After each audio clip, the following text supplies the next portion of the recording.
Toto je náš spoločný projekt o vyučovacích metódach, ktoré sú charakterizované tuto. Keďže metóda znamená aj cesta, tak sme sa rozhodli náš projekt stvárniť práve takto.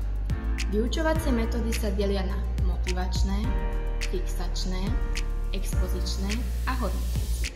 Pomocou ajtiču sa dostávame k jednotlivým okienkám. Vo vnútri každého okienka je charakterizácia daných metód. Na krídlach okienok je rozdelenie týchto metód a tu sa nachádzajú ich charakterizácie.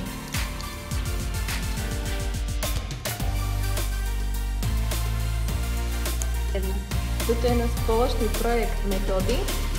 Pod prvým kolesom sa skrývajú expozičné, aj pod druhým. V okienkach sa skrývajú diagnostické a klasifikačné. A pod kockou sa skrývajú fixačné. No, takže toto je náš spoločný projekt. Tu sa takto vyťahuje obidve. Tu sa takto potiahne a sa to takto točí. Tu máme rozdelené metódy.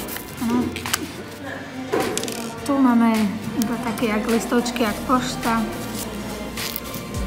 A toto sa takto točí.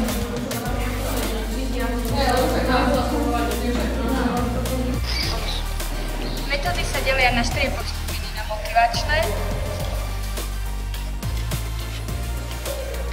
diagnostické, expozičné a na fixačné.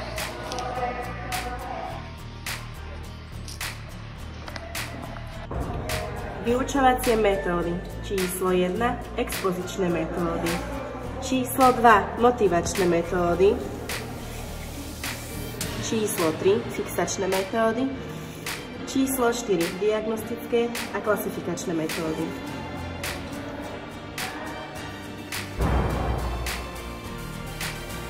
Takže náš projekt vyučovacie metódy sme spracovali takouto formou. Samotný názov sa vyťahuje z obálky. Motivačné metódy sa rolujú pomocou harmoniky. Expozičné metódy sa vyťahujú takto z obálky. Fixačné sa odkrývajú a diagnostické sú také klasické.